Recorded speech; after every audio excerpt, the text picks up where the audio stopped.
Welcome back to the Wedge 52 Gridiron Podcast. I'm your host, Wedge. Today's episode will be my thoughts, a quick offseason recap, and things to look for every single AFC team in the NFL as we head into this 2024 NFL season.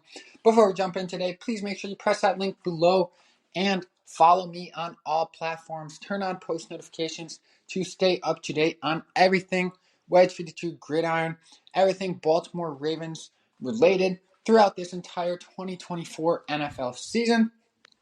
If you didn't get a chance yet, please check out yesterday's episode where I do my thoughts, off-season recap, and things to look for every single NFC team.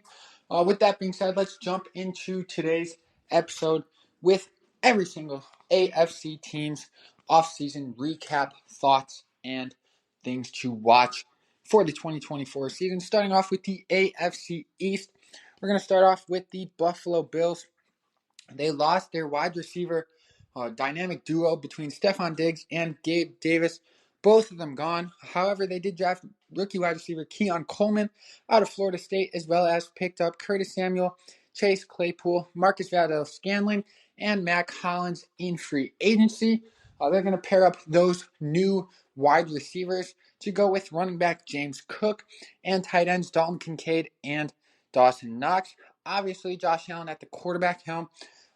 We'll see. Will he finally not turn the ball over lots and lots of times? We will see. Josh Allen, I do think, is a good quarterback. However, he does turn the ball over an incredible amount, and it does not seem to faze most NFL fans and NFL media members. We will see if he looks to improve on that some this year. He may need to limit his amount of turnovers with the defense heading into the season yet again with a couple of guys on IR. Starting off with Matt Milano, he hurt his bicep. Defensive backs Delaney and Burgess both on IR, and lots of new defenders for that Buffalo Bills defense. Will be interesting to see if they are able to put the pieces together defensively to help that new, receiving core, help Josh Allen gain some chemistry with that receiving core. We will see how things shake out in Buffalo. Heading over to the Miami Dolphins, obviously one of the best offensives in terms of weaponry in the NFL, led by Tua Tagovailoa, who got a large contract extension in this offseason. Wasn't entirely deserving. I'm not sure. He does put up numbers. He does find his weapons well. Under a very potent offense under head coach Mike McDaniel.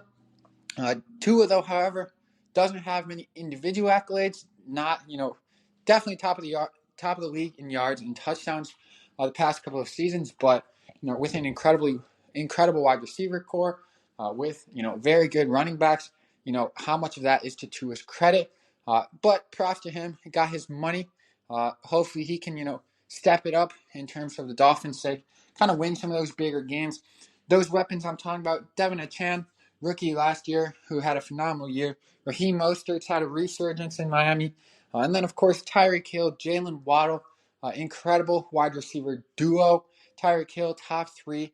I would probably put him at number 2 best receiver in the league. My wide receiver rankings, for those of you that pay attention and tap into every episode, my top 3 is Justin Jefferson, Tyreek Hill, and CeeDee Lamb in that order. Number 4, Amon-Ra St. Brown. Number 5, A.J. Brown.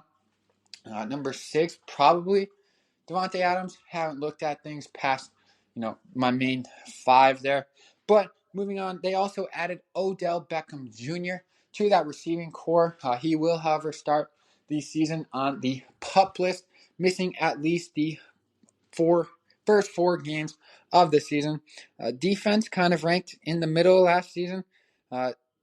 Overall in 2023, lots and lots of players added to that defensive unit.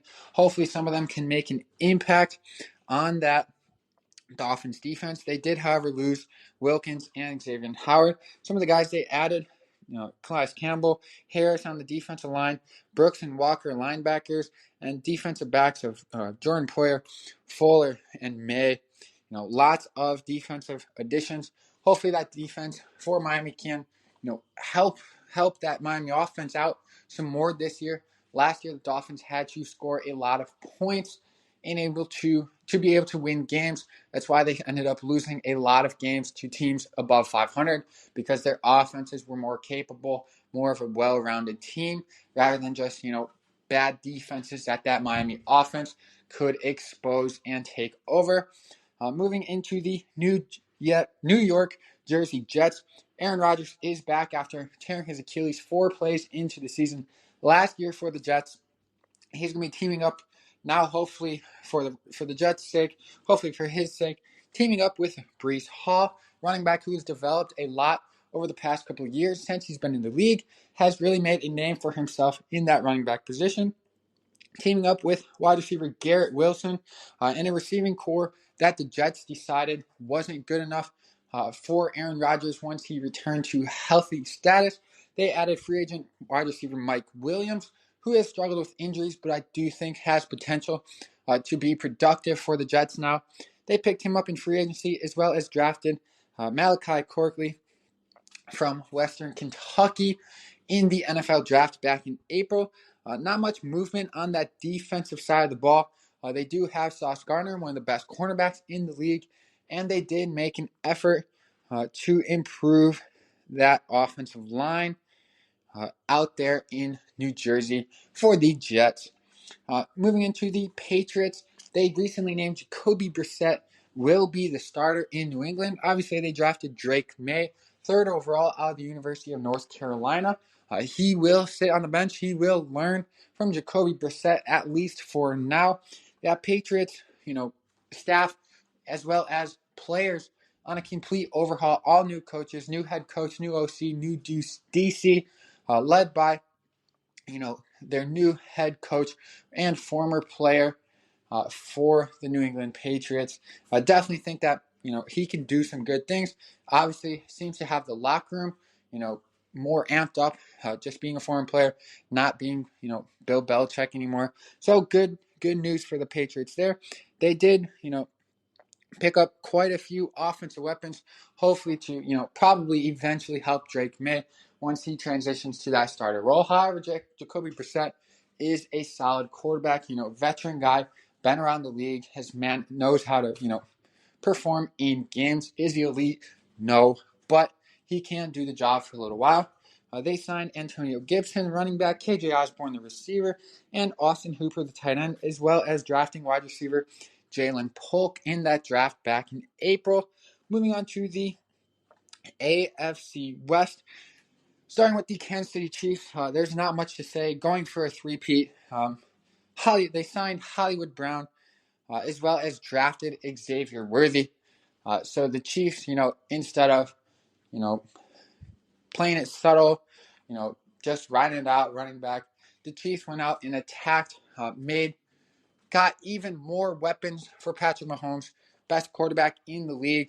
They had Rashee Rice, who we'll see what happens with him throughout the season as, some of his off-the-field issues are being resolved with the government, as well as, potential NFL suspensions based on, that regulations and whatnot.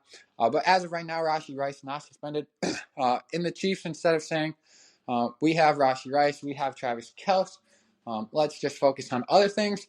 They went out and signed Marquise Hollywood Brown. They drafted Texas wide receiver Xavier Worthy, added some incredible speed from both of those guys out wide. I think that offense is going to be even more dangerous. Mahomes, with the emergence of Rashee last year, and now adding the speedsters Xavier Worthy and Marquise Brown. Obviously, they still have Travis Kelce. That offense just got a whole lot more dangerous, in my opinion. Patrick Mahomes has some weapons, some true weapons now on the outside, other than just Kelce. It's going to be interesting to see who can slow down the Chiefs. Baltimore Ravens have that opportunity week 1, Thursday, September 5th at 8:20 p.m. Eastern in Kansas City to kick off the NFL season. Marquise Brown, however, is out for that game. It's looking like with that shoulder injury that he suffered in preseason. Interesting to see Patrick Mahomes, probably the best player in the NFL, playing in preseason. But he played. He's healthy. He will be playing week 1. Tune in for tomorrow's episode. This is why you guys all need to follow, turn on post notifications. Tomorrow's episode will be the Ravens versus Chiefs full preview for week 1, Thursday night football. So make sure you tap in for that. Really, the Chiefs, the only thing they really lost this offseason was cornerback L'Jarius Sneed. He moved on to the Tennessee Titans, I want to say. They traded, sign and trade type of deal with the Titans there for L'Jarius Sneed. Other than that, I mean, the Chiefs somehow won back-to-back Super Bowls and got better. So we'll see how that goes for the rest of the league. Denver Broncos named Bo Nix as the starter, 12th overall selection out of Oregon. They did trade Jerry Jeudy to the Cleveland Browns. So now their wide receiver core is going to be Cortland Sutton, Marvin Mims, and Josh Reynolds. Lots of defensive pickups, which, comes after that defense last year was probably bottom 5, maybe bottom 8. One of the worst defenses in the league last year for Denver Broncos.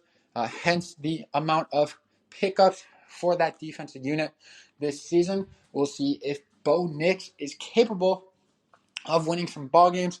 See what he can do in a, very, very strong AFC conference. Obviously, a very strong division with the Chiefs. They have to play the Chiefs twice. They have a very stacked AFC. We'll see what Bo Nix can do in year 1 as a rookie. Moving on to the Raiders. They named Gardner Minshew the starter over second-year quarterback Aiden O'Connell, who did step in and play decent last year after Jimmy Garoppolo's injuries. Good enough to be named starter the rest of the season. Davante Adams is a Raider for now. We'll see, depending on how the Las Vegas Raiders perform this season, depending on how many unnecessary shots Davante Adams is taking, how many looks he's getting. We'll see if he's a Raider throughout this season and or next season. My prediction, Davante Adams does not finish this season as a Vegas Raider. We will see, though. It's going to be the Raiders' first full season with head coach Antonio Pierce, who went 5-4 as the head coach last year in the interim. He is now fully the head coach. They drafted Brock Bowers, Georgia tight end, 13th overall, as well as used second and third round picks on that offensive line unit. That was already, to be fair, one of the better offensive line units in the NFL last season. So more improvement there, more futures improvement there for that offensive line. We'll see if the weapons and the defense has enough to keep up. Obviously not a huge threat at quarterback, whether it be Gardner Minshew or Aiden O'Connell. No disrespect to either of those guys, both solid quarterbacks. But in my opinion, not guys that, not typical guys that you would build your offense, build a team around out there for them at the options behind center. Moving to the Chargers. Justin Herbert should be good to go week 1. It's looking like it. As far as the reports that I've seen, Justin Herbert will be ready to go for week 1 action. They drafted Joe Alt, the tackle, 5th overall this season. A lot of turnover for that Chargers team, coaching staff, offense. It's been a busy offseason for the Chargers. And me personally, I think the Chargers got a good portion worse in this offseason. They moved on from a lot of guys, left their coaching. I mean, things weren't going well for them. They needed to make a change. It's a lot of new pieces. I'm not sure how much better the Los Angeles Chargers are going to be this season. They did sign Jim Harbaugh as their head coach, former Michigan coach, former national title winning coach for Michigan. It's basically the Los Angeles Ravens now. They signed J.K. Dobbins, Gus Edwards, Tony Jefferson, made the 53, got cut, now signed to the practice squad.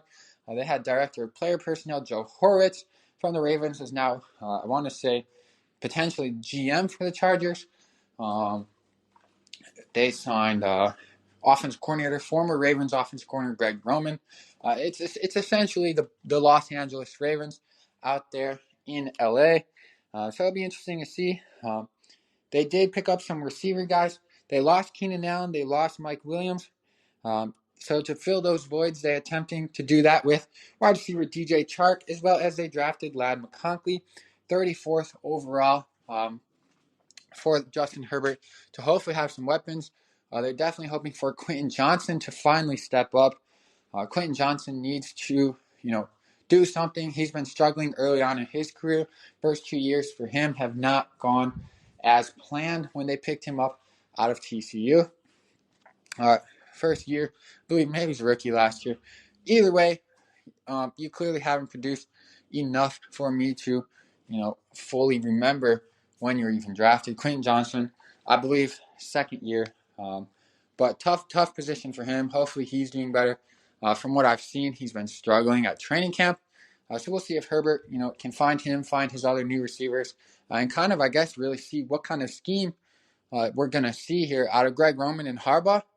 They might be shifting more to a running scheme, which they have Gus Edwards and J.K. Dobbins. We'll see if J.K. Dobbins can stay healthy for the first time, in a while for him.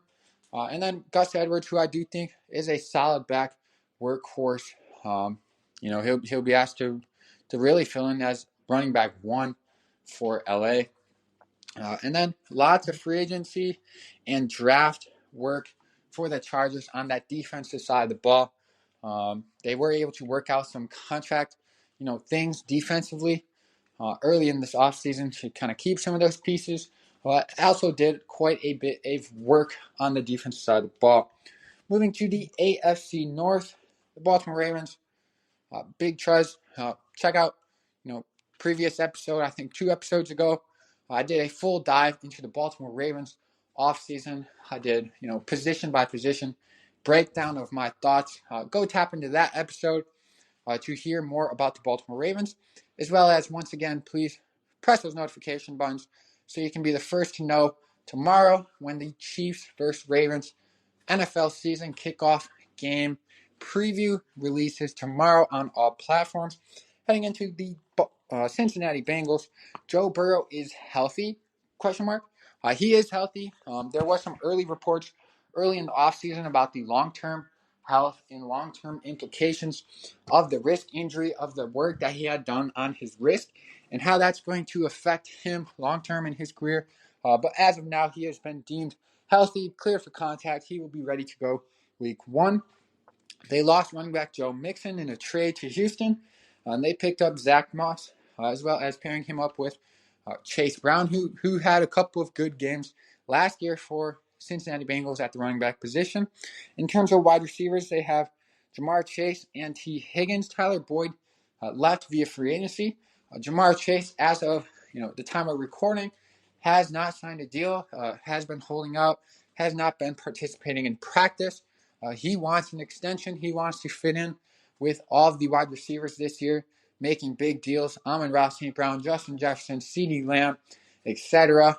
Brandon Ayuk. Jamar Chase wants his bag. He's seen the other receivers do it. He has the numbers to be in that conversation. He has the numbers to get that kind of money. So as of now, he is holding out on that. We'll see if that deal gets done in the next couple of days here before the season starts. If not, it'd be interesting for the Bengals and their offensive unit there. Burrow without his favorite weapon. They will have new offensive coordinator this year. And then in terms of that defense, bottom half of the league probably last year. Kind of the only key piece they added was safety Geno Stone, from former Baltimore Raven. Led, second in the league, I want to say, in interceptions last year. Potentially first. He had a lot of them. I don't remember. I think Deron Bland ended up, taking that cup there for most interceptions. And then, they did do some offensive tackle work. Hopefully keep Burrow standing up, eliminate the amount of hits Burrow takes. He's already missed a lot of time in his career so far. Moving to the Cleveland Browns, Nick Chubb is close to a return from his injury. However, he will start the season on the PUP list. In terms of wide receivers, they got Amari Cooper and they traded for Jerry Jeudy, hoping for Deshaun Watson, Browns fans, I guess, and Deshaun Watson fans, hoping that he returns to his old form that we saw back in Houston. His first couple of years, He obviously missed a year and a half, 2 years out of the league with all of his other stuff going on um, off the field. And then last year, he just was not the same flat out. I believe they restructured his deal. But, that was a fully guaranteed deal. Browns put themselves in a bad spot with that deal. And then somehow still wanted to have, Jameis Winston, Tyler Huntley, and Dorian Thompson-Robinson on the summer roster. Huntley got, released by them. But still, it's an interesting quarterback situation in Cleveland. Cleveland fans, Cleveland management, the Cleveland offense is, I'm sure, hoping for Deshaun Watson to return to any sort of glimpse that he has from his Houston days. Will he do that? We'll see. Me personally, I don't think Deshaun Watson can get back to his Houston levels. I do think he can be, a serviceable quarterback. I won't be surprised if he throws for whatever mid 3,000 yards, 2.5 to 1, 2.5 to 2 to 1 ratio, touchdowns to interceptions. But in terms of the electricity and big plays that we saw from Deshaun Watson in a Houston uniform, I think those days are gone. In terms of that defense, they're always solid. They lost a little bit of depth this offseason. And then, they try to pick up some guys for that depth defensively during the draft. It was kind of their main pull to restock those defensive depth chart kind of guys. Moving to the Pittsburgh Steelers, they announced Russell Wilson will be the starter over Justin Fields. They acquired both of those quarterbacks in this offseason. The Russell Wilson move was a little surprising. I remember early in free agency, I think the Steelers weren't quite really on most people's radars for Russell Wilson until kind of, right before it happened, and then it happened. Russell Wilson has been named the starter. That is an interesting quarterback battle to watch between Russell Wilson and Justin Fields. I do think Russell Wilson's probably the good option, especially week one here. I do think Wilson's probably the better quarterback. But me personally, I don't think Justin Fields should be fully counted out. I do not think, the situation he was in Chicago was great. The offensive line was horrible. I think Fields is closer to Russell Wilson right now. Wilson being on the backside of his career for sure. I do think Fields is closer to Russell Wilson than most people may. So that could be interesting. After 4 or 5 games, if Russell Wilson's not, putting up, if the Steelers aren't winning games that they think they should be winning, I wouldn't be surprised to see Justin Fields start some games this year, even with a healthy Russell Wilson. We will see how that all turns out. In the backfield, they have Najee Harris and Jaylen Warren. And then offensively, on the receiver side, obviously Deontay Johnson left in free agency, leaving George Pickens as the number one. And then they also, signed Van Jefferson and Wilson out wide to make up the receiving core. In terms of that defense, middle of the pack defense last year. Added a couple of guys that will probably be starters. Patrick Queen they added, he'll definitely be a starter. Patrick Queen, trader. And they also signed Deshaun Elliott, also former Raven, played a few other teams there. I would think Deshaun Elliott will at least get a good amount of playing time out there in the safety position for Pittsburgh, kind of their look on the season. Off-season recap, middle of the pack defense. A lot of solid pieces on that defense. They just not always quite gelling at the same time.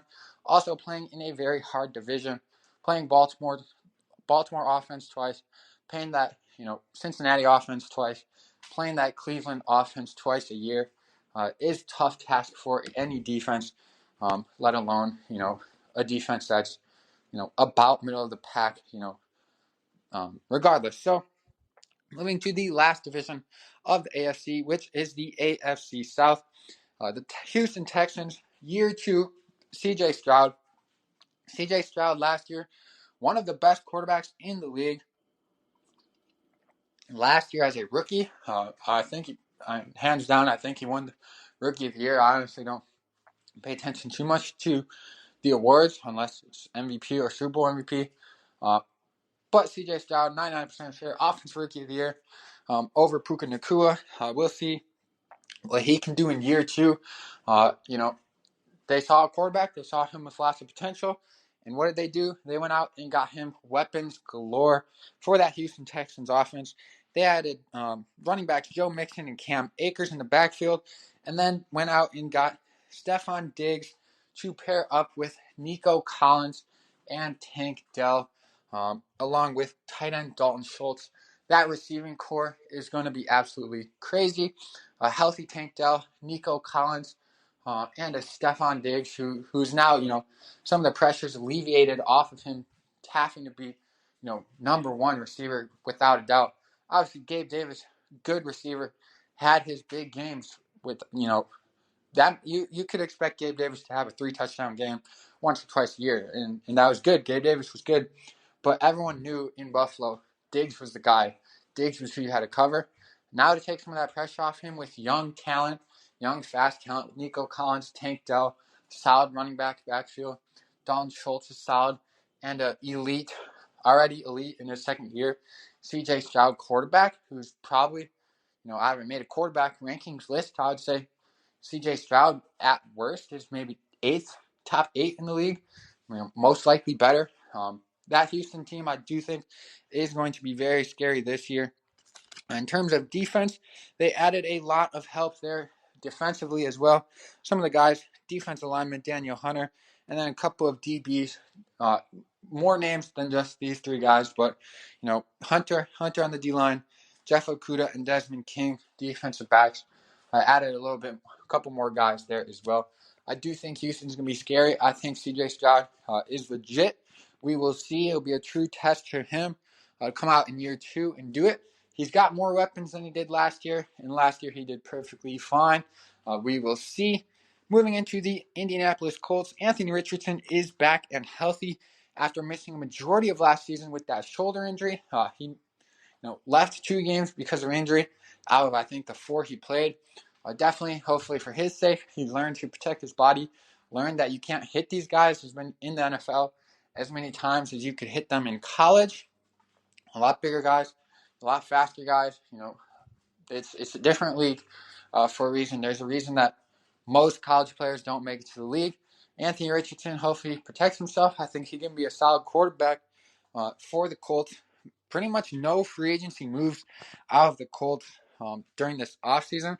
Wide receiver core is going to be Michael Pittman, who they signed to an extension, Josh Downs, and then they drafted Adonai Mitchell out of Texas, who I do think is going to be a good wide receiver, can be a very solid wide receiver.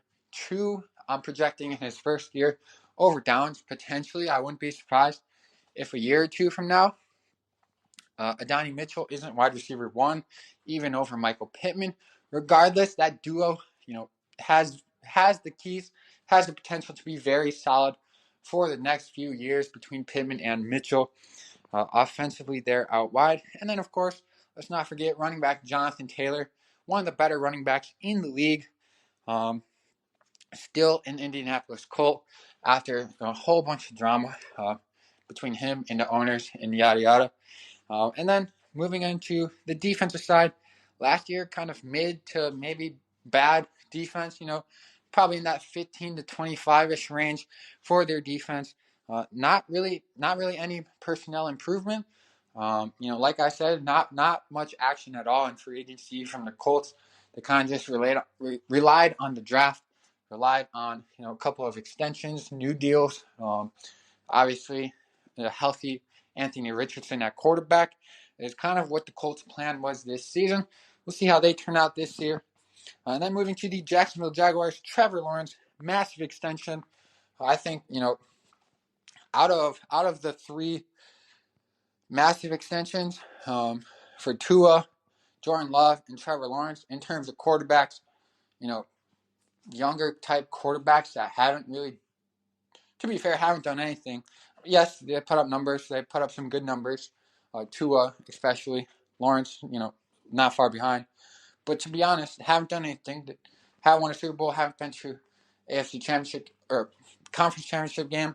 Haven't, won any personal awards, this or that. I'd probably rank Trevor Lawrence in the middle of the pack between Tua first and Jordan Love. I don't know what the Packers were doing. But 3 questionable quarterback extensions this offseason. In my eyes, Trevor Lawrence being the third of those. And then at the wide receiver position, Calvin Ridley, Zay Jones, they both left. Um, some wide receivers left. And then Jacksonville said, we got to revamp this. They went out and got signed Gabe Davis, signed Devin Duvernay, and then as well drafted Brian Thomas Jr. from LSU to instantly revamp that wide receiver trio. Losing two, picking up three. I mean, they're not elite names. Gabe Davis, probably solid wide receiver two, realistically. Potential to be number one. Duvernay, not a number one guy. Maybe two. Probably a true three guy. But then also drafting Brian Thomas Jr., I do think can be elite at the next level. Put up crazy numbers last year at LSU for him there. So definitely a good trio there. Davis, Brian Thomas Jr., excuse me, very young, can be paired up with Trevor Lawrence through his extension on that rookie deal. And then ETN and Tank Bigsby at the running back position. And then lots of defensive backs acquired by the Jacksonville Jaguars this season. Definitely something they felt like they needed to address after last season. And then moving to the final team in the AFC, the Tennessee Titans, sticking with Will Levis. He will get to start. They moved on from King Henry. He went to Baltimore. They moved on from Ryan Tannehill. I believe he's still a free agent at this time. Lost King Henry, obviously. So to best they can, revamp from that. Went out and signed Tony Pollard. And then at the wide receiver position, picking up a few more weapons for Will Levis to pair up with DeAndre Hopkins. They got Calvin Ridley and Tyler Boyd via free agency. And then defensively did some work, especially on the back end of that defense. Solid front seven, realistically. Solid pass rush out of the Tennessee Titans. But they went out and acquired Quandre Diggs, L'Jarius Sneed, who is first team All-Pro for the Chiefs, Chidobe Awuzie, and Jamal Adams, all acquired for the Tennessee Titans to wrap up the backside of that defense down there in Tennessee. And that is my thoughts, offseason recap, and things to watch for every single AFC team as we head into the 2024 NFL season right around the corner, kicking off Thursday with the Chiefs-Ravens matchup in Kansas City. It's going to be a big one. It's going to be an exciting NFL season. Lots of things to keep our eyes on. Remember, check out yesterday's episode where I do the same thing, except a breakdown of every NFC team.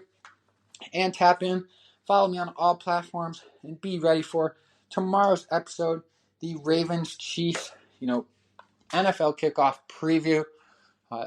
Thank you all for listening. If you've made it this far, I greatly appreciate it. And remember, go Ravens.